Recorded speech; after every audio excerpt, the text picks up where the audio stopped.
Hi, hello everyone. My name is Sivachalam Naidu, GK and Current Affairs Faculty, Vizianagaram. మనం చెప్పబోయే topic AP high court. మరి high court గురించి ఖచ్చితంగా ఒక క్వశ్చన్ మనం ఎక్స్పెక్ట్ చేయొచ్చు, ఏ కాంపిటేటివ్ ఎగ్జామ్ అయినా సరే. ఒకసారి మన హైకోర్టు గురించి చూద్దాం సంక్షిప్తంగా. మరి హైకోర్ట్స్ అనగానే మనకు గుర్తు రావాలి, ఒక ఉన్నతమైన న్యాయస్థానం సుప్రీంకోర్టు అయితే దానికి అనుబంధంగా ఉన్నవే హైకోర్ట్స్. హైకోర్టులో ఖచ్చితంగా ఈ జడ్జిమెంట్ అనేది ఫైనల్ జడ్జిమెంట్ కాదు. ఈ జడ్జిమెంట్ సక్రమంగా రాకపోతే సుప్రీంకోర్టు మనం అప్పీల్ చేస్తాం. సుప్రీంకోర్టు అనేది అంతిమ తీర్పు అనేది ఇస్తుంది. అదే ప్రతి రాష్ట్రానికి ఒక హైకోర్టు ఉంటుంది. ప్రస్తుతం భారతదేశంలో 28 రాష్ట్రాలు, 8 కేంద్రపాలిత ప్రాంతాలు ఉన్నాయి. కానీ భారతదేశంలో ఉన్న హైకోర్టుల సంఖ్య 25. మరి 28 రాష్ట్రాలకి 25 హైకోర్టులు ఎందుకు ఉన్నాయి? మిగతా 3 రాష్ట్రాలకు ఎందుకు లేవు? కొన్ని కేంద్రపాలిత ప్రాంతాలకు హైకోర్ట్స్ ఎందుకు లేవు? ఉంటే ఏ రాష్ట్రంలోకి వాటిని విలీనం చేశారనేది మనం చర్చిద్దాం సార్. అయితే ప్రస్తుతం భారతదేశంలోని హైకోర్టులు ఎన్ని ఉన్నాయి సార్ అంటే, భారతదేశంలోని హైకోర్టుల సంఖ్య 25 కలవు. ఇటీవల కాలంలో 25వ హైకోర్టును మన ఆంధ్రప్రదేశ్ రాష్ట్రంలో అమరావతిగా ఏర్పాటు చేయడం జరిగింది. ఇప్పుడు 25 హైకోర్టులు మనం ఎలా గుర్తుపెట్టుకోవాలి సార్ అంటే, ప్రస్తుతం భారతదేశంలో 28 రాష్ట్రాలు ఉన్నాయి. మ్యాప్ పైన మనకు కనిపిస్తున్నాయి. మనకు ఉన్న హైకోర్టుల సంఖ్య 25 మాత్రమే. అయితే ప్రధానంగా డైరెక్ట్గా కొన్ని హైకోర్ట్స్ మనం చూద్దాం. అంటే డైరెక్ట్గా అంటే ఆ రాష్ట్ర రాజధానిలో మాత్రమే ఉంటాయి. ఫర్ ఎగ్జాంపుల్ తమిళనాడు హైకోర్టు తీసుకుంటే, తమిళనాడు హైకోర్టు చెన్నైలో ఉంది, నో ప్రాబ్లం. అదేవిధంగా మహారాష్ట్ర హైకోర్టు తీసుకుంటే ముంబైలో ఉంది, నో ప్రాబ్లం. కర్ణాటక హైకోర్టు తీసుకుంటే బెంగళూరులో ఉంది, ఇబ్బంది లేదు. అలాగా జార్ఖండ్ హైకోర్టు తీసుకుంటే రాంచీలో ఉంది, ఇబ్బంది లేదు. కానీ కొన్ని హైకోర్ట్స్ మాత్రం అంటే ఫర్ ఎగ్జాంపుల్ గోవా తీసుకుంటే అది ఏ హైకోర్టు పరిధిలోకి వస్తుంది, అండమాన్ నికోబార్ దీవులు తీసుకుంటే అది ఏ హైకోర్టు పరిధిలోకి వస్తుంది, ఇటువంటి ప్రశ్నలు రేజ్ చేస్తాడు. కాబట్టి ఒకసారి మనం అబ్జర్వ్ చేస్తే ఏ హైకోర్టు ఎప్పుడు ఏర్పడింది కూడా ఏపీఎస్సీకి అడిగాడు. అవి కూడా మనం చర్చిద్దాం. సరే, ప్రజెంట్ మనం కేరళ తీసుకుంటే సార్, కేరళ మనకు ఉంది మ్యాప్లో. కేరళ అనగానే మన ప్రధానం గుర్తు రావాలి. మరి కేరళ హైకోర్టు ఎక్కడ ఉందంటే ఎర్నాకుళంలో ఉంది. ఎక్కడ ఉంది సార్ అంటే ఎర్నాకుళంలో ఉంది. కానీ ఈ క్రింది వాళ్ళలో కేరళ హైకోర్టు ఎర్నాకుళంలో ఉంది. కేరళ హైకోర్టు పరిధిలోకి వచ్చేది ఏది అడుగుతాడు? Lakshadweep. Very very important. Kerala high court పరిధిలోకి వచ్చేది లక్షద్వీప్ అని మనం గమనించాలి. అదే లక్షద్వీపులు. నెక్స్ట్ మనం తీసుకుంటే తమిళనాడు అని కనుక గుర్తు రావాలి. తమిళనాడు హైకోర్టు ఎక్కడ ఉందంటే చెన్నైలో ఉంది సార్. తమిళనాడు హైకోర్టు చెన్నైలో ఉంది. మరి తమిళనాడు హైకోర్టు పరిధిలోకి ఏమైనా వస్తాయా? వచ్చేది. తమిళనాడు హైకోర్టు పరిధిలోకి వచ్చేది ఇదిగోండి సార్, పుదుచ్చేరి. తమిళనాడు హైకోర్టు పరిధిలోకి వచ్చేది పుదుచ్చేరి అని మనం గుర్తుపెట్టుకోవాలి. తమిళనాడు హైకోర్టు పరిధిలోకి వచ్చేదే ఈ పుదుచ్చేరి. తమిళనాడు హైకోర్టు పరిధిలోకి వచ్చేదే పుదుచ్చేరి అని మనం గుర్తుపెట్టుకోవాల్సిన అవసరం ఉంది. నెక్స్ట్ మనం తీసుకుంటే దీని తర్వాత ఇక్కడ కర్ణాటక అనగానే కర్ణాటక హైకోర్టు ఎక్కడ ఉంది సార్ అంటే బెంగుళూరులో ఉంది కర్ణాటక హైకోర్టు. దీని హైకోర్టు పరిధిలోకి ఏమీ రాదు, ఒకటి సింగిల్ బెంచ్ మాత్రమే. నెక్స్ట్ వన్ తీసుకుంటే ఇదిగోండి సార్, మహారాష్ట్ర హైకోర్టు ఎక్కడ ఉంది సార్ అంటే ముంబైలో ఉంది. మహారాష్ట్ర హైకోర్టు ఎక్కడ ఉంది? ముంబై. మరి మహారాష్ట్ర హైకోర్టు పరిధిలోకి వచ్చినవి చాలా ఉన్నాయి. ఏటి సార్ పరిధిలోకి వస్తాయి? గోవా. ఒకటోది ఏంటంటే గోవా అనేది మహారాష్ట్ర హైకోర్టు పరిధిలోకి వస్తుంది. ఒకటోది ఏంటి సార్ అంటే గోవా అనేది మహారాష్ట్ర హైకోర్టు పరిధిలోకి వస్తుంది. రెండవది దాద్రా నగర్ హవేలీ అండ్ డయ్యూ డామన్. దీన్ని మెర్జీ చేశారు సార్ 2020 జనవరి 26న. దాద్రా నగర్ హవేలీ, డయ్యూ డామన్ అనేవి 2 కేంద్రపాలిత ప్రాంతాలు వేరువేరుగా ఉంటే గవర్నమెంట్ ఆఫ్ ఇండియా ఏం చేసిందంటే ఒక కేంద్రపాలిత ప్రాంతంగా ప్రకటించిందని గుర్తుపెట్టుకోవాలి. ఇది కూడా మహారాష్ట్ర హైకోర్టు పరిధిలోకి వస్తుంది. గోవా అండ్ డయ్యూ డామన్ అండ్ దాద్రా నగర్ హవేలీ, ఈ 2 మహారాష్ట్ర హైకోర్టు అంటే ముంబై హైకోర్టు పరిధిలోకి వస్తాయని మనం గుర్తుపెట్టుకోవాల్సిన అవసరం ఉంది. తర్వాత తీసుకుంటే గుజరాత్. మరి గుజరాత్ అనగానే ప్రధానంగా గుజరాత్ హైకోర్టు ఎక్కడ ఉంది సార్ అంటే మనందరికీ తెలిసిందే గాంధీనగర్. గుజరాత్ రాజధాని గాంధీనగర్, హైకోర్టు గాంధీనగర్లో లేదు. గుజరాత్ రాజధాని ఏంటంటే గాంధీనగర్, హైకోర్టు అహ్మదాబాద్లో ఉంది. చాలామంది గాంధీనగర్ పెడతారు, తప్పు. అహ్మదాబాద్లో ఉందని గుర్తుపెట్టుకోవాలి. గుజరాత్ హైకోర్టు ఎక్కడ ఉంది సార్ అంటే అహ్మదాబాద్లో ఉంది. ప్రపంచంలో అతిపెద్ద క్రికెట్ మైదానం కూడా అక్కడే ఉంది, నరేంద్ర మోడీ స్టేడియం అంటాం. తర్వాత తీసుకుంటే సార్ రాజస్థాన్. ఒకసారి చూద్దాం, రాజస్థాన్. నెక్స్ట్ రాజస్థాన్ అనగానే మన ప్రధాన గుర్తు రావాలి. రాజస్థాన్ రాజధాని ఏంటి సార్? జైపూర్. దాన్నే మనం పింక్ సిటీగా మనం చెప్పుకుంటాం. కానీ రాజస్థాన్ రాజధాని జైపూరు, రాజస్థాన్ హైకోర్టు జోధ్పూర్లో ఉంది, రాజధానిలో లేదు, జోధ్పూర్లో ఉందని మనం గుర్తుపెట్టుకోవాలి. ఎక్కడ ఉంది సార్ అంటే జోధ్పూర్. దీని పరిధిలోకి ఏమీ రావు సార్, ఏమీ రావు. కేరళ రాజధాని తిరువనంతపురం హైకోర్టు ఎర్నాకుళంలో ఉంది. అదేవిధంగా గుజరాత్ రాజధాని గాంధీనగర్ హైకోర్టు అహ్మదాబాద్లో ఉంది. అదేవిధంగా రాజస్థాన్ రాజధాని జైపూర్ హైకోర్టు జోధ్పూర్లో ఉంది. తర్వాత తీసుకుంటే సార్ పంజాబు హర్యానా, పంజాబు హర్యానా ఉమ్మడి రాజధాని చండీగఢ్. పంజాబు అండ్ హర్యానా దీని యొక్క ఉమ్మడి రాజధాని చండీగఢ్. హైకోర్టు ఎక్కడ ఉంది సార్ అంటే పంజాబ్కి హర్యానాకి ఉమ్మడి రాజధాని ఏదైతే అక్కడే ఏర్పాటు చేశారు చండీగఢ్. దీన్నే సిటీ ఆఫ్ రోజెస్ అంటాం. అక్కడ హైకోర్టు ఏర్పాటు చేశారు, ఉమ్మడి రాజధాని రెండింటికి ఒకటే హైకోర్టు చండీగఢ్. నెక్స్ట్ మనం తీసుకుంటే Jammu and Kashmir, Jammu and Kashmir and Ladakh రెండు కేంద్రపాలిత ప్రాంతాలు ఇవి. యాక్చువల్గా ఇది ఒక స్టేటు. ఈ స్టేట్ని ఏం చేశారంటే కేంద్రపాలిత ప్రాంతాలకు విడదీశారు. ఆర్టికల్ 370 అనేది రద్దు చేయడం జరిగింది. 2019 ఆగస్టు 5న రద్దు చేశారు. 2019 అక్టోబర్ 31న వాటిని రెండు కేంద్రపాలిత ప్రాంతాలుగా విడదీసింది government of India. Article 370 cancel కూడా చేశారని మన అందరికీ తెలుసు. కాబట్టి జమ్మూ అండ్ కాశ్మీర్ యొక్క హైకోర్టు ఎక్కడ ఉందంటే జమ్మూ కాశ్మీర్.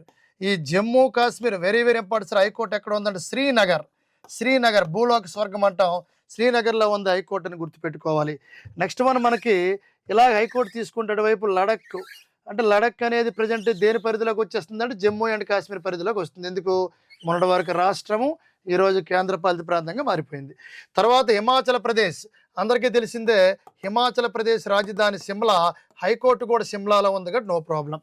నెక్స్ట్ మనం తీసుకుంటే ఉత్తరాఖండ్. ఉత్తరాఖండ్ అనగానే గుర్తు రావాలి రాజధాని డెహ్రాడూన్, కానీ రాజధాని బయట కట్టారు హైకోర్టు, అదే నైనిటాల్ అని మనం గుర్తుపెట్టుకోవాలి. చాలా పేపర్లు అడిగాడు, వెరీ వెరీ ఇంపార్టెంట్. తర్వాత తీసుకుంటే ఉత్తరప్రదేశ్, యూపీ. ఈ ఉత్తరప్రదేశ్ అనగానే రాజధాని లక్నో, కానీ హైకోర్టు లక్నోలో లేదు, హైకోర్టు అలహాబాద్లో ఉంది. గుజరాత్ హైకోర్టు అహ్మదాబాదు, ఉత్తరప్రదేశ్ హైకోర్టు ఎక్కడ సార్ అంటే అలహాబాదు, రాజధానిలో కట్టలేదు. తర్వాత తీసుకుంటే మధ్యలో మధ్యప్రదేశ్, ఎంపీ. మధ్యప్రదేశ్ రాజధాని భోపాల్ సార్, హైకోర్టు భోపాల్ లేదు, జబల్పూర్లో ఉంది. హైకోర్టు ఎక్కడ ఉందంటే మధ్యప్రదేశ్ హైకోర్టు జబల్పూర్లో ఉందని మనం గుర్తుపెట్టుకోవాలి. తర్వాత ఇలా తీసుకుంటే ఆంధ్రప్రదేశ్ హైకోర్టు రాజధానిలో ఉంది, నో ప్రాబ్లం, అమరావతి అందరికీ తెలుసు. తెలంగాణ హైకోర్టు హైదరాబాద్లో ఉంది, నో ప్రాబ్లం. అదేవిధంగా తీసుకుంటే ఇక్కడ మళ్ళీ ఒడిస్సా. ఒడిస్సా తీసుకుంటే సార్ ఈ ఒడిస్సా హైకోర్టు మాత్రం ఎక్కడ ఉందంటే ఒడిస్సా రాజధాని భువనేశ్వర్, ఒడిస్సా హైకోర్టు కటక్లో ఉందని గుర్తుపెట్టుకోవాలి. ఇక్కడే జాతీయ ఉరి పరిశోధన కేంద్రం ఉంది, ఇది మహానది ఒడ్డున కలదు. నెక్స్ట్ మనం తీసుకుంటే ఛత్తీస్గఢ్. ఛత్తీస్గఢ్ యొక్క రాజధాని ఏంటి సార్ అంటే బిలాస్పూర్. ఛత్తీస్గఢ్ రాజధాని బిలాస్పూర్. ఛత్తీస్గఢ్ అనగానే మనకు గుర్తు రావాలి రాయ్పూర్. రాయ్పూర్ ఛత్తీస్గఢ్, బిలాస్పూర్ రాయ్పూర్ అన్నాం.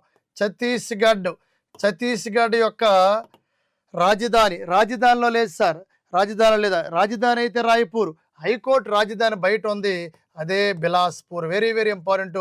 ఛత్తీస్గఢ్ రాజధాని ఇదిగోండి సార్ రాయ్పూర్ అని ఇచ్చాడు, హైకోర్టు ఎక్కడ ఉందంటే బిలాస్పూర్లో ఉందని మనం గమనించాలి. నెక్స్ట్ మనం తీసుకుంటే జార్ఖండ్ రాజధాని రాంచీ, హైకోర్టు కూడా రాంచీలో ఉంది. జార్ఖండ్ యొక్క రాజధాని రాంచీ, హైకోర్టు కూడా రాంచీలో ఉంది. ఆంధ్రప్రదేశ్ హైకోర్టు అమరావతిలో ఉంది, రాజధానిలో ఉంది. తెలంగాణ హైకోర్టు హైదరాబాద్లో ఉంది, రాజధానిలో ఉంది. అలాగే జార్ఖండ్ రాంచీ. బీహార్ హైకోర్టు ఎక్కడ ఉంది సార్ అంటే పాట్నాలో ఉంది, రాజధానిలో ఉంది, గుర్తుపెట్టుకోండి సార్. సిక్కిం హైకోర్టు ఎక్కడ ఉంది, రాజధానిలో ఉంది, గ్యాంగ్టక్లో ఉంది, రాజధానిలోనే ఉంది. అదేవిధంగా తీసుకుంటే వెస్ట్ బెంగాల్ హైకోర్టు కూడా రాజధానిలో ఉంది, కలకత్తాలో ఉంది. అదేవిధంగా తీసుకుంటే అస్సోం హైకోర్టు, అస్సోం రాజధాని దిస్పూర్, అస్సోం రాజధాని దిస్పూరు, కానీ అస్సోం హైకోర్టు ఎక్కడ ఉందంటే గౌహతిలో ఉంది. అస్సాం హైకోర్టు ఎక్కడ ఉందంటే గౌహతిలో ఉంది. ఇవి మొత్తం ఢిల్లీ హైకోర్టు ఢిల్లీలో ఉంది. మొత్తం 25 హైకోర్ట్స్ సార్. ఒక అడుగుతాడు భారతదేశంలోని మొట్టమొదటి హైకోర్టుని ఎప్పుడు ఏర్పాటు చేశారు, మెయిన్ రాజధాని బయటను తెలియాలి సార్. కేరళ రాజధాని తిరువనంతపురం, హైకోర్టు ఎర్నాకుళం. గుజరాత్ రాజధాని గాంధీనగర్, హైకోర్టు అహ్మదాబాద్. రాజస్థాన్ రాజధాని జైపూర్, హైకోర్టు జోధ్పూర్. ఉత్తరప్రదేశ్ రాజధాని లక్నో, హైకోర్టు అలహాబాద్. ఉత్తరాఖండ్ రాజధాని డెహ్రాడూన్, హైకోర్టు నైనిటాల్. అదేవిధంగా ఒడిస్సా రాజధాని భువనేశ్వర్, హైకోర్టు కటక్. ఛత్తీస్గఢ్ రాజధాని రాయ్పూర్, హైకోర్టు బిలాస్పూర్. మధ్యప్రదేశ్ రాజధాని భోపాల్, హైకోర్టు జబల్పూర్లో ఉంది. అదేవిధంగా ఏ హైకోర్టు అనేది ఎప్పుడు సార్ ఏర్పడింది అనేది మొన్న రీసెంట్గా ఏపీఎస్ఐ చాలా పేపర్లో అడిగాడు. Very very very very important. భారతదేశంలోని మొట్టమొదటి హైకోర్టుని ఎప్పుడు ఏర్పాటు చేశారు? భారతదేశంలోని 1862లోని 3 హైకోర్ట్స్ని ఏర్పాటు చేయడం జరిగింది. దేశంలో మొదటి హైకోర్టు ఏంటి సార్ అంటే వెస్ట్ బెంగాల్లో ఉన్న కలకత్తా హైకోర్టు. ఇది భారతదేశంలోని మొట్టమొదటి హైకోర్టు అని మనం గుర్తుపెట్టుకోవాల్సిన అవసరం ఉంది. 1862లోని వెస్ట్ బెంగాల్లోని కలకత్తాలో ఏర్పాటు చేశారు. కోడ్ ఏంటి సార్ అంటే KMCA అని గుర్తుపెట్టుకోండి సార్. కే అంటే కలకత్తా సార్. 1862లోని 2 హైకోర్టుని ఏర్పాటు చేశారు. 1862లోని 3 హైకోర్టుని ఏర్పాటు చేశారు. 1866లోని 4 హైకోర్టుని ఏర్పాటు చేశారు. 1862లోని వెస్ట్ బెంగాల్లో కలకత్తాలో ఏర్పాటు చేసిన హైకోర్టు దేశంలో మొట్టమొదటి హైకోర్టు, గుర్తుపెట్టుకోవాలి. తర్వాత తీసుకుంటే సార్ ముంబై హైకోర్టు 2వ హైకోర్టు. తర్వాత తీసుకుంటే చెన్నై మద్రాస్ అంటే అది 3వ హైకోర్టు, గుర్తుపెట్టుకోవాలి. 1862 తర్వాత 1866లోని ఉత్తరప్రదేశ్ రాష్ట్రంలోని అలహాబాద్లో ఏర్పాటు చేశారు ఈ హైకోర్టుని. 1866 ఇది యూపీలోని ఏర్పాటు చేసిన 4వ హైకోర్టు. భారతదేశంలో ఎక్కువ మంది న్యాయమూర్తులు కలిగిన హైకోర్టు ఏదంటే అలహాబాద్ హైకోర్టు అని మనం గుర్తుపెట్టుకోవాలి. దీని తర్వాత సార్ 1884లోని మన కర్ణాటక రాష్ట్రంలో హైకోర్టు బెంగళూరులో ఏర్పాటు చేయడం జరిగింది. Karnataka high court sir. Karnataka high court ఎప్పుడు ఏర్పాటు చేశారంటే 1884లోని ఏర్పాటు చేయడం జరిగింది. దీంతోపాటు 1956లోని మధ్యప్రదేశ్ హైకోర్టు 1956లో ఏర్పాటు చేశారు. ఇదే 56లో ఉమ్మడి ఆంధ్రప్రదేశ్లో ఉన్న హైదరాబాద్లో ఉన్న హైకోర్టును ఏర్పాటు చేయడం జరిగింది. ఇదే 56లోని కేరళ రాష్ట్రంలో ఉన్న హైకోర్టును ఏర్పాటు చేయడం జరిగింది. రీసెంట్గా ఏపీఎస్సీలో అడిగిన బిట్ ఏంటి సార్ అంటే స్వతంత్రం వచ్చిన తర్వాత భారతదేశంలోని 2 రాష్ట్రాలకు హైకోర్టులు ఏర్పాటు చేశారు. ఆ హైకోర్టులో ఏ 2 రాష్ట్రాలకు ఏర్పాటు చేయడం జరిగింది అడిగాడు. స్వతంత్రం వచ్చిన తర్వాత అంటే 1948లోని అస్సాంలోని ఏర్పాటు చేశారు. అదే 1948లోని ఒడిస్సాలోని ఏర్పాటు చేశారు. ఒడిస్సా హైకోర్టు రాజధాని బయట ఉంది, కటక్లో ఉంది. అస్సాం హైకోర్టు రాజధాని బయట ఉంది, రాజధాని దిస్పూరు. అదేవిధంగా హైకోర్టు గౌహతిలో ఉందని మాట్లాడాం. కాబట్టి 1949లోని రాజస్థాన్ హైకోర్టు ఏర్పాటు చేశారు జోధ్పూర్లోని, అది అడిగాడు. అదేవిధంగా గుజరాత్ హైకోర్టుని ఎప్పుడు ఏర్పాటు చేశారంటే 1960లో ఏర్పాటు చేశారు. మనకి సిక్కిం రాష్ట్రం ఎప్పుడు ఏర్పడిందో సిక్కిం హైకోర్టు అప్పుడే ఏర్పడింది సార్. సిక్కిం రాష్ట్రం అనేది ఎప్పుడు ఏర్పడిందో హైకోర్టు అప్పుడే ఏర్పడింది, గుర్తుపెట్టుకోవాలి. అదేవిధంగా మిగతా రాష్ట్రాలు ఇక్కడ ఉన్నాయి, మధ్యప్రదేశ్ నుంచి విడిపోయిన రాష్ట్రం ఏది, అవి ఎప్పుడు ఏర్పడ్డాయో హైకోర్ట్స్ అప్పుడే ఏర్పడ్డాయి. అంటే ఇక్కడ సిక్కిం అని చూసుకుంటే హిమాచల్ ప్రదేశ్, సిక్కిం ఈ 2 ఇంపార్టెంట్ సార్. సిక్కిం అనేది 1975లో ఏర్పడింది కాబట్టి సిక్కిం హైకోర్టు 1975లో ఏర్పాటు చేయడం జరిగింది. హిమాచల్ ప్రదేశ్ హైకోర్టు 1971లో ఏర్పాటు చేయడం జరిగింది, హిమాచల్ ప్రదేశ్ హైకోర్టు. నెక్స్ట్ అదే విధంగా తీసుకుంటే దీంతోపాటు భారతదేశంలోని 3 రాష్ట్రాలు వాజ్పేయి గవర్నమెంట్లో అంటే 2000లోని 3 రాష్ట్రాలు అనేవి ఏర్పడ్డాయి. 2000 నవంబర్ 1, 2000 నవంబర్ 9, 2000 నవంబర్ 15న 3 రాష్ట్రాలు అనేవి ఏర్పడ్డాయి. ఆ 3 రాష్ట్రాలకి 3 హైకోర్టులు అదే ఇయర్ని ఏర్పాటు చేయడం జరిగింది. ఆ 3 రాష్ట్రాలు ఏవి సార్? ఛత్తీస్గఢ్ హైకోర్టు ఎప్పుడు ఏర్పాటు చేశారంటే 2000. ఎందుకు? దీని నుంచి విడిపోయింది, మధ్యప్రదేశ్ నుంచి విడిపోయిన రాష్ట్రం. అదేవిధంగా ఉత్తరప్రదేశ్ నుంచి విడిపోయిన రాష్ట్రం ఏదంటే ఉత్తరాఖండ్, దాని హైకోర్టు ఎప్పుడు ఏర్పాటు చేశారంటే 2000లో ఏర్పాటు చేశారు. అదే విధంగా తీసుకుంటే బీహార్ నుంచి విడిపోయిన జార్ఖండ్ రాంచీలో ఉంది, అది కూడా 2000లో ఏర్పాటు చేశారు. 2000లో ఈ 3 హైకోర్టులు ఏర్పాటు చేశారు.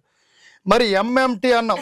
ఎంఎంటీ అంటే చిన్న కోడ్ మేఘాలయ, అదేవిధంగా మణిపూరు, అదేవిధంగా త్రిపుర. ఈ 3 రాష్ట్రాలకి ఒకసారి హైకోర్టు ఏర్పాటు చేశారు.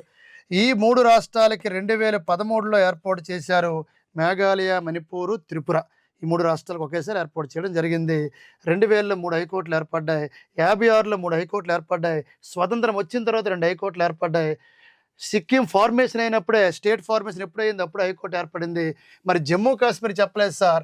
1928లో జమ్మూ కాశ్మీర్ హైకోర్టు ఏర్పాటు చేయడం జరిగింది. 28లోని జమ్మూ కాశ్మీర్ హైకోర్టుని ఏర్పాటు చేశారు. ఆంధ్రప్రదేశ్ హైకోర్టు రీసెంట్గా 2019లో జనవరి 1న ఆంధ్రప్రదేశ్ హైకోర్టుని ఏర్పాటు చేయడం జరిగిందని మనం గమనించాలి. Very very very important sir. Andhra Pradesh high court ఎప్పుడు ఏర్పాటు చేశారంటే 1928 ఆంధ్రప్రదేశ్ హైకోర్టు ఇప్పుడే చెప్పాం 2019లో ఏర్పాటు చేయడం జరిగింది ఆంధ్రప్రదేశ్ హైకోర్టు. అదేవిధంగా జమ్మూ కాశ్మీర్ అనగానే మనం మాట్లాడడం 1928లో ఏర్పాటు చేశారు. బీహార్ హైకోర్టు 1916లో ఏర్పాటు చేశారు సార్. పాట్నా హైకోర్టు 1916లో ఏర్పాటు చేయడం జరిగిందని మనం గమనించాలి. అదేవిధంగా తీసుకుంటే కర్ణాటక హైకోర్టు ఏర్పాటు గురించి కూడా చెప్పడం. కర్ణాటక హైకోర్టు బెంగళూరులో ఉంది. దీన్ని 1884లో ఏర్పాటు చేశారు. ఇవి హైకోర్ట్స్ ఏర్పాటు గురించి మనం మాట్లాడాం.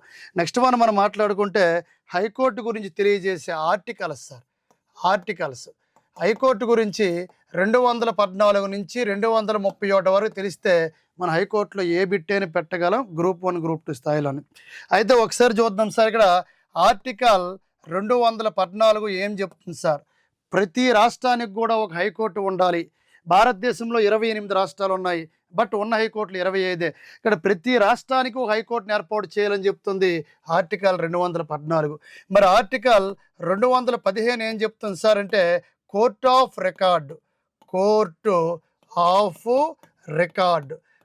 ఆఫ్ రికార్డ్ అంటే ఏదైనా కేసులు నమోదైతే వాటిని భద్రంగా రికార్డులో భద్రపరిచి అవసరమైనప్పుడు మళ్ళీ రివ్యూ పిటిషన్కి ఉపయోగిస్తాము. కోర్ట్ ఆఫ్ రికార్డ్ అంటే రికార్డు ఏదైనా కేసులను భద్రపరచడం, అవసరమైనప్పుడు వాటిని మళ్ళీ తీసి బయట పెట్టాలి కాబట్టి వాటికి ఉపయోగిస్తాం కోర్ట్ ఆఫ్ రికార్డు.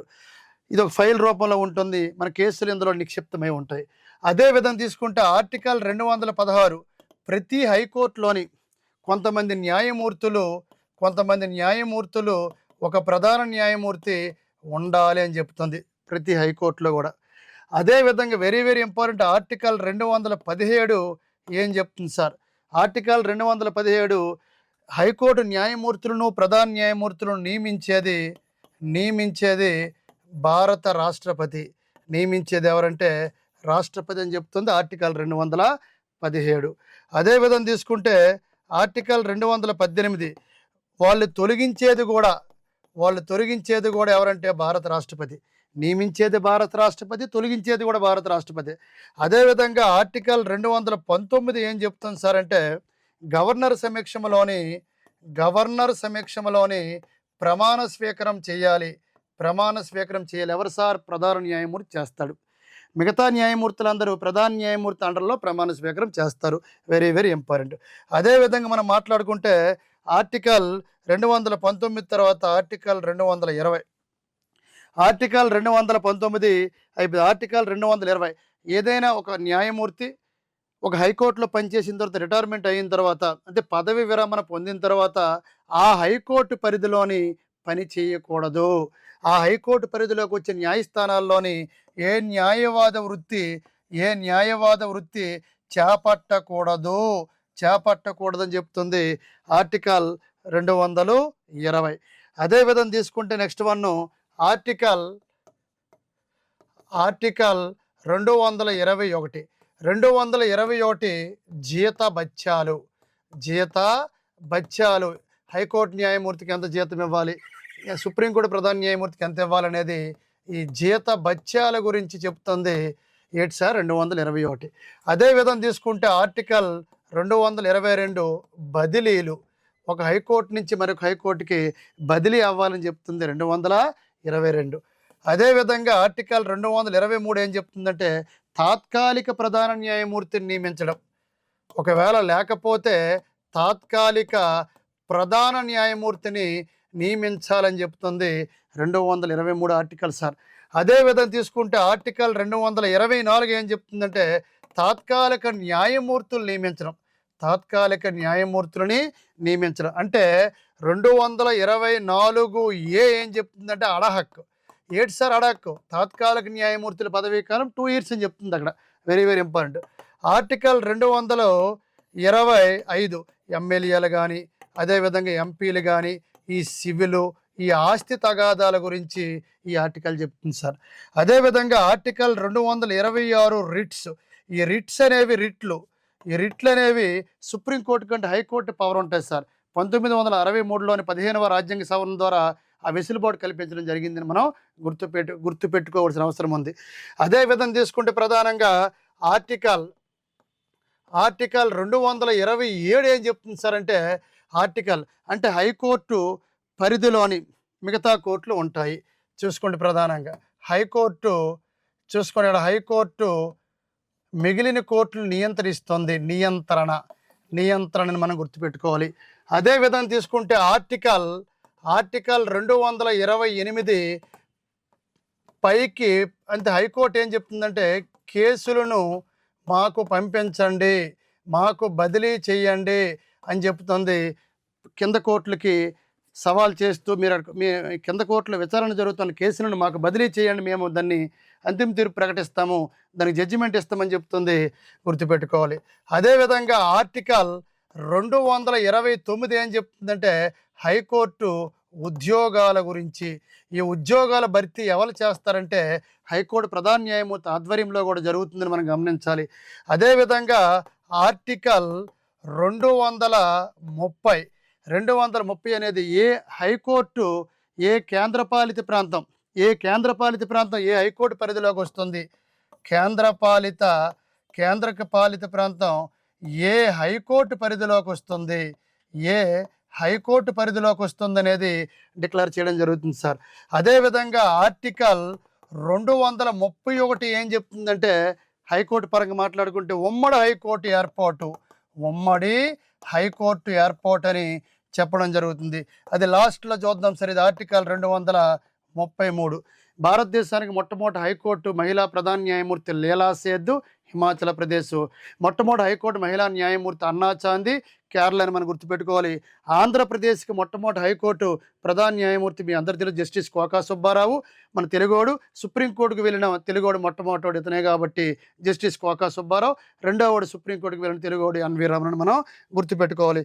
అయితే ఇక్కడ ఆర్టికల్ 214 నుంచి 231 వరకు ప్రతి ఆర్టికల్ కూడా హైకోర్టు గురించి తెలియజేస్తూనే మనం మాట్లాడాం సార్. 214 అనగానే ప్రతి రాష్ట్రానికి హైకోర్టు ఉండాలి. ప్రస్తుతం 25 హైకోర్టులు ఉన్నాయి. 215 అయితే కోర్ట్ ఆఫ్ రికార్డు. ఏంటి సార్ కోర్ట్ ఆఫ్ రికార్డ్ అన్నాం? కోర్ట్ ఆఫ్ రికార్డ్ అనగానే కేసులు నమోదు చేస్తూ అది భద్రపరుస్తుందని మనం గమనించాలి. 216 న్యాయమూర్తులు ప్రధాన న్యాయమూర్తులు ఖచ్చితంగా ఉండాలి. 217 రాష్ట్రపతి నియమిస్తాడు న్యాయమూర్తులను ప్రధాన న్యాయమూర్తులు నియమించేది భారత రాష్ట్రపతి. 218 తొలగించేది కూడా భారత రాష్ట్రపతి. 219 గవర్నర్ సమక్షంలో ప్రమాణ స్వీకారం చేస్తారు. 220 ఏం చెప్తుందంటే, న్యాయవాది వృత్తి చేపట్టిన హైకోర్టు ఏ హైకోర్టులో చేపడితే రిటైర్మెంట్ అయిన తర్వాత పదవి విరమణ చేసిన తర్వాత ఆ హైకోర్టు పరిధిలోని వాళ్ళు పని చేయకూడదు.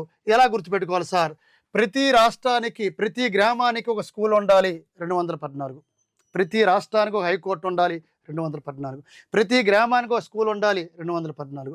215 ప్రతి హైకోర్టుకి ఒక రికార్డు ఉంటుంది. ప్రతి స్కూల్కి ఒక ఎడినెన్స్ రిజిస్టర్ ఉంటుంది. అలా గుర్తుపెట్టుకోవాలి సార్. అదేవిధంగా ప్రతి స్కూల్లో ఒక ప్రధాన ఉపాధ్యాయుడు, కొంతమంది ఉపాధ్యాయులు ఉంటారు. ప్రతి హైకోర్టులో ఒక ప్రధాన న్యాయమూర్తి, కొంతమంది న్యాయమూర్తులు ఉంటారు. ఈ ఉపాధ్యాయులు నియమించేది డిఎస్సి ప్రక్రియ ద్వారా నియమిస్తారు. అదేవిధంగా ఇక్కడ నియమించేది రాష్ట్రపతి నియమిస్తాడు. ఈ ఉపాధ్యాయులు అనేవారు ప్రవర్తన బాగోలేకపోతే తొలగిస్తారు. అదేవిధంగా ఇక్కడ రాష్ట్ర ప్రభుత్వం తొలగిస్తారు. ఇక్కడ కూడా వీళ్ళని ప్రవర్తన బాగోకపోతే అభిశంస తీర్మానం ద్వారా తొలగిస్తారు. అభిశంస తీర్మానం అంటే లోక్సభలో ప్రవేశపెడతారు, 100 మంది మద్దతు ఇవ్వాలి. రాజ్యసభలో ప్రవేశపెడతారు, 50 మంది మద్దతు ఇవ్వాలి. పార్లమెంట్లో ప్రవేశపెడతారు, 2/3 వంతు మద్దతు ఇస్తే అప్పుడు తొలగిస్తారు. అదేవిధంగా తీసుకుంటే ప్రమాణ స్వీకారం అనేది ఉపాధ్యాయ వృత్తిలో ఎవరైతే డిఎస్సి సెలెక్ట్ అవుతారో వాళ్ళ ప్రమాణ స్వీకారం ముఖ్యమంత్రి సమక్షంలో చేస్తారు. ఇక్కడ 219 ప్రకారం గవర్నర్ సమక్షంలో ప్రమాణ స్వీకారం ఉంటుందని మనం గమనించాలి. ఈ విధంగా గుర్తుపెట్టుకోవాలి. 214 ప్రతి రాష్ట్రానికి హైకోర్టు ఉంది. 215 కోర్ట్ ఆఫ్ రికార్డు. 216 ప్రతి హైకోర్టులో కొంతమంది న్యాయమూర్తులు, ఒక ప్రధాన న్యాయమూర్తి ఉండాలి. 217 వాళ్ళు నియమించింది భారత రాష్ట్రపతి. 218 వాళ్ళు తొలగించింది భారత రాష్ట్రపతి. 219 గవర్నర్ సమక్షంలో ప్రమాణ స్వీకారం చేస్తారు. ఎవడు? ప్రధాన న్యాయమూర్తులు ప్రధాన న్యాయమూర్తి అండర్లో ప్రమాణ స్వీకారం చేస్తారు. 220 న్యాయ వృత్తి చేపట్టిన తర్వాత, పదవి విరమణ చేసిన తర్వాత అతను పనిచేసిన హైకోర్టు పరిధిలో ఇతను చేయడానికి లేదు. న్యాయవాది వృత్తి చేయడానికి లేదు. అతను ఏ హైకోర్టులో పనిచేస్తే ఆ డౌన్ హైకోర్టులోని ఆ పరిధిలోని ఇతను చేయడానికి లేదని చెప్తుంది. తర్వాత 221 జీతభత్యాలు. ఈరోజు ఆంధ్రప్రదేశ్ హైకోర్టు ప్రధాన న్యాయమూర్తి జీతం పార్లమెంట్ పెంచుతుంది, తగ్గించే అధికారం లేదు. జీతభత్యాలు ఇచ్చేది రాష్ట్ర సంఘటన నిధి నుంచి జీతాలు ఇస్తారు. కానీ వీళ్ళు రిటైర్మెంట్ అయిన తర్వాత, పదవి విరమణ చేసిన తర్వాత పెన్షన్లు మాత్రం కేంద్ర సంఘటన నిధి నుంచి ఇస్తారని మనం గుర్తుపెట్టుకోవాలి. మరి జీతభత్యాలంటే మన అందరికీ తెలుసు. సుప్రీంకోర్టు ప్రధాన న్యాయమూర్తి జీతం 2,80,000, సుప్రీంకోర్టు న్యాయమూర్తుల జీతం 2,50,000, హైకోర్టు ప్రధాన న్యాయమూర్తి జీతం 2,50,000, హైకోర్టు న్యాయమూర్తుల జీతం 2,25,000 అని మనం గుర్తుపెట్టుకోవాలి. బదిలీలు, టీచర్స్ ఏ విధంగా బదిలీ అవుతారో ఆర్టికల్ 222 ఒక రాష్ట్రం నుంచి ఒక రాష్ట్రానికి బదిలీ ప్రక్రియ జరుగుతుంది. 223 తాత్కాలిక ప్రధాన న్యాయమూర్తి నియమిస్తారు. ఏదైనా ఒక ప్రధాన న్యాయమూర్తి అన్వరీకరణ లేదని జరిగితే ఈ ప్రక్రియ జరుగుతుంది. తర్వాత 224 ఆర్టికల్ అదేవిధంగా తీసుకుంటే తాత్కాలిక న్యాయమూర్తులు నియమిస్తారు. అదేవిధంగా 224 అడహక్కు ఆ తాత్కాలిక న్యాయమూర్తుల పదవీ కాలం 2 ఏళ్ళట. 225 ఆర్టికల్ ఎంఎల్ఏలు ఎంపీలు వాళ్ళు తగాదాలను పరిష్కరిస్తారు, లేకపోతే సివిల్ ఆస్తి తగాదాలను పరిష్కరిస్తుంది ఆర్టికల్. 226 రిట్స్, సుప్రీంకోర్టు అయితే 32, హైకోర్టు అయితే 226 సార్ రిట్స్. సుప్రీంకోర్టు కంటే హైకోర్టుకే పవర్ ఉన్నాయని ఇందాక మనం మాట్లాడాం. అదేవిధంగా 227 హైకోర్టు కింద కోర్టులు నియంత్రిస్తుంది, హైకోర్టు పరిధిలోకి కింద కోర్టులు వస్తాయని చెప్తుంది. 228 కింద కోర్టుల విచారణ జరుగుతున్న కేసును పైకోర్టుకు బదిలీ చేయమని చెప్తుంది 228. 229 ఆర్టికల్ హైకోర్టు ప్రధాన న్యాయమూర్తి ఆధ్వర్యంలోని ఉద్యోగాల ఎంపిక ప్రక్రియ జరుగుతుందని మనం గుర్తుపెట్టుకోవాలి. 230 సార్ ఏ హైకోర్టు ఏ కేంద్రపాలిత ప్రాంతం పరిధిలోకి వస్తుందని చెప్తుంది 230 A high court. For example Kerala high court పరిధిలోకి వచ్చే కేంద్రపాలిత ప్రాంతం పార్లమెంట్ నిర్ణయిస్తుంది సార్. 230 ఆర్టికల్ ఏం చెప్తుందంటే ఏ హైకోర్టు ఏ కేంద్రపాలిత ప్రాంతం పరిధిలోకి వస్తుందని భారత పార్లమెంట్ నిర్ణయిస్తుందని మనం గమనించాలి. ఆర్టికల్ 79 ప్రకారం పార్లమెంట్ ఏర్పడింది sir. Lok Sabha plus Rajya Sabha plus రాష్ట్రపతి పార్లమెంట్ అని మనం గుర్తుపెట్టుకోవాలి. కాబట్టి 230 అనేది ప్రధానంగా మనం గుర్తుపెట్టుకుంటే ఏ హైకోర్టు ఏ కేంద్రపాలిత ప్రాంతం పరిధిలోకి వస్తుంది. మనం అదే కదా సార్ మనం మాట్లాడింది. ఫర్ ఎగ్జాంపుల్ తీసుకుంటే కేరళ హైకోర్టు అనేది దేని పరిధిలోకి వస్తుంది సార్ అంటే కేరళ హైకోర్టు పరిధిలోకి వచ్చేది లక్షద్వీప్, తమిళనాడు హైకోర్టు పరిధిలోకి వచ్చేది పుదుచ్చేరి, అదేవిధంగా వెస్ట్ బెంగాల్ హైకోర్టు పరిధిలోకి వచ్చేది అండమాన్ నికోబార్ ఐలాండ్, గోవా హైకోర్టు పరిధిలోకి వచ్చేది మహారాష్ట్ర హైకోర్టు పరిధిలోకి వచ్చేది గోవా. ఎందుకంటే గోవాకి అనేది హైకోర్టు లేదు, ఒక చిన్న రాష్ట్రం, విస్తీర్ణ పరంగా చిన్న రాష్ట్రం, 2 జిల్లాలు ఉన్నాయి, north Goa south Goa, area పరంగా చిన్న రాష్ట్రం కాబట్టి మహారాష్ట్ర హైకోర్టు పరిధిలోకి వచ్చేది గోవా, మహారాష్ట్ర హైకోర్టు పరిధిలోకి వచ్చేది అండమాన్ నికోబార్ ఐలాండ్. అంటే ఏ హైకోర్టు పరిధిలోకి ఏ వస్తాయని నిర్ణయించేది ఏంటి సార్ అంటే నిర్ణయించేది ఆర్టికల్ 230 ఏ కేంద్రపాలిత ప్రాంతం ఏ హైకోర్టు పరిధిలోకి వస్తుందని చెప్తుంది. అదేవిధంగా ఆర్టికల్ 231 ఉమ్మడి హైకోర్టు పంజాబ్ హర్యానా హైకోర్టు చండీగఢ్లో ఉంది, అది మనం చెప్పుకోవచ్చు. లాస్ట్ ఆర్టికల్ 233 ఏం చెప్తుందంటే రాష్ట్రంలోని జడ్జీలను నియమించాలంటే జిల్లా జడ్జీలు నియమించాలంటే ఆ నియమించే అధికారం గవర్నర్కి కలదని చెప్తుంది. Very very very important. జిల్లా జడ్జీలు నియమించే అధికారం ఎవరికి ఉందంటే జిల్లా జడ్జి నియమించడం అంటే గవర్నర్ సమక్షంలో ప్రమాణ స్వీకారం జరుగుద్ది, జిల్లా జడ్జీలు నియమిస్తారు గవర్నరు. ఈ ఆర్టికల్ ప్రకారం అంటే 233. Okay sir. నెక్స్ట్ మళ్ళీ సుప్రీంకోర్టు నెక్స్ట్ అన్నీ కూడా కరెంట్ అఫైర్స్ మాట్లాడదాం. నెక్స్ట్ సుప్రీంకోర్టు చీఫ్ జస్టిస్ కొత్తగా రాబోతున్న వ్యక్తి కూడా సూర్యకాంత్ అని మన అందరూ తెలుసు. తర్వాత ఎపిసోడ్లో మాట్లాడదాం. All of you thank you, bye.